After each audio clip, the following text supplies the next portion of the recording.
ที่อายทักหาอยากให้เจ้ารู้ว่าอายคิดฮอดเจ้าหลายมันเป็นความสุขทางใจของผู้ชายบ้านๆคนนี้ทักไปทั้งเฟซทั้งไลน์ก็ยอดว่าอยากเว้าน้องเจ้าคนดีแต่ก็ยังบ่มีท่าทีว่าเจ้าสิตอบกลับมา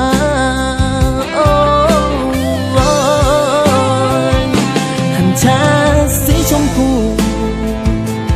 เขาบ่สนใจก็หันมาเบิ่งแชทสีฟ้าก็ได้เด้อบ่แม่นว่าอายว่าแค่อยากสิเว้ากับเธอถ้าตอบแชทน้องอยู่เด้อฮู้บ่รำคาญก็บอกกันเด้อสิบ่สะไปทางเจ้าอีกฮู้อยู่ว่าบ่มีสิทธิ์มันผิดตั้งแต่พักแล้วล่ะลูกนิดก็บอกกันด้วยคนห่วยก็บอกกันมาสิบ่ทักไปหาคันเจ้าบ่อยากเว้าน้